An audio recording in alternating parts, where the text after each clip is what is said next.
fair to say that investors want to maximize the return of their savings over their lifetime, whilst experiencing or minimizing the risk on those portfolios. And so it becomes a juggling act, trying to maximize returns and minimize risk.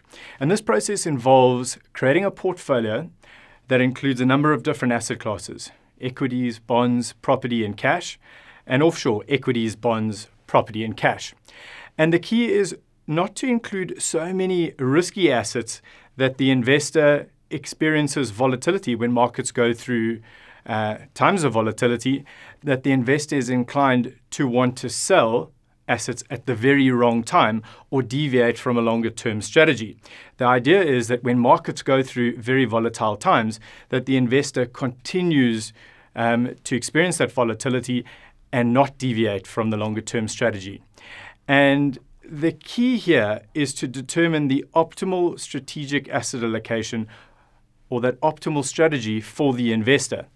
And this is important because we know that strategic asset allocation, or asset allocation, explains 90% of the variability of returns over time, basically meaning that it's more important to get your exposure to bonds, equity, property and cash right, as opposed to trying to get the call to invest in either Richmond or Mondi or Capitec, for instance.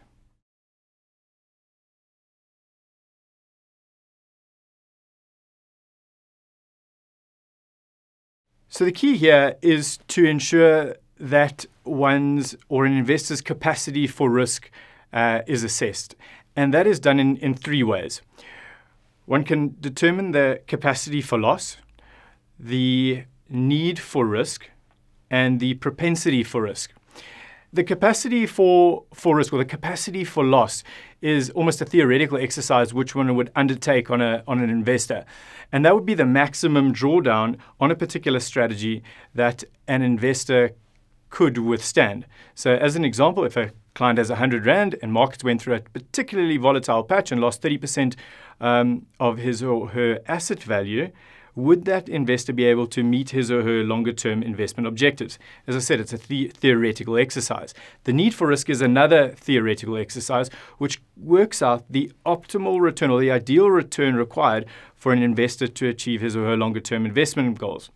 And the third, the propensity for risk, is what a lot of investors, I think, have experienced, is the typical risk profile analyzer, which tries to get a sense of the ideal portfolio for a client based on a number of questions based on a client's age, lifestyle, assets, and experience in investing. And together, those activities would steer one in the direction of an optimal strategy, which would inform the optimal strategic asset allocation for a client.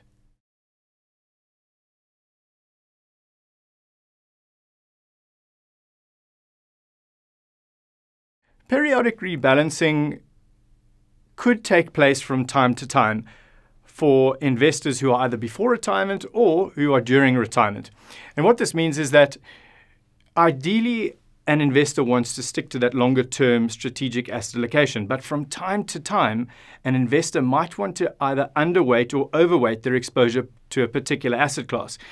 And this is known as a tactical asset allocation view.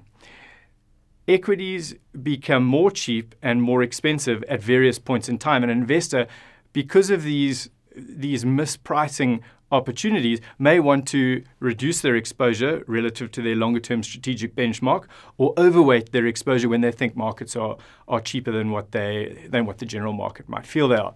So at any point in time, an investor's exact exposure to equities, bonds, property and cash won't be exactly the same as the strategic benchmark, but there will be the decision to either reweight accordingly.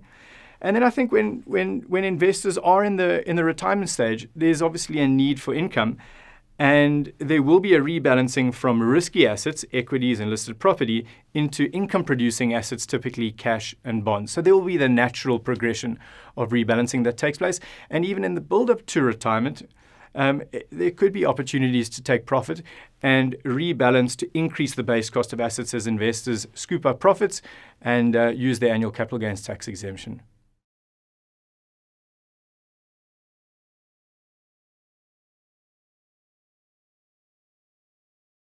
the reality is that a client's basket of assets is not designed for one particular goal. Clients have short-term goals, they've got medium-term goals, they've got long-term goals. And the overall basket of assets needs to be compartmentalized to account for those differing goals over different time horizons. And what one typically would want to achieve is apply some sort of investment science, whereby shorter-term goals are matched with income requirements and income solutions, so that when a client hypothetically is in retirement, there's income available for the first 2 to 3 years, regardless of what happens in markets. Markets go up, they can go down, but there's guaranteed income for those first 2 to 3 years. Then in years 3 to 7, one would want to apply a preservation strategy to those assets, where rebalancing from preservation strategies into income strategies can be applied when the income runs out. And then, of course, 7 years plus, one would want to expose the majority of those assets to a growth-related strategy, because those assets can withstand that sort of volatility over the performance of time. So looking at it as a whole, one's investable assets can be divided into an income strategy, preservation strategy, and a growth strategy. But when looks at the overall basket of assets, it should ideally meet that longer-term strategic asset allocation.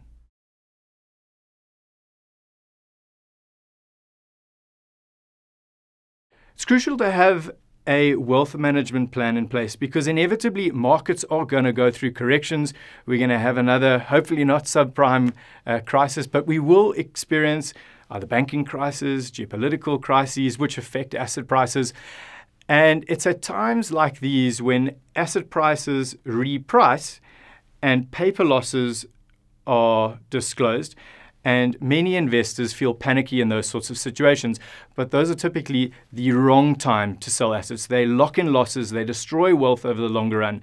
But if you have a long-term wealth management strategy and you have perhaps an advisor or a rational sounding board to assist you in sticking to the longer-term strategy, that is statistically the best way to optimize or maximize returns whilst minimizing risk in the longer run.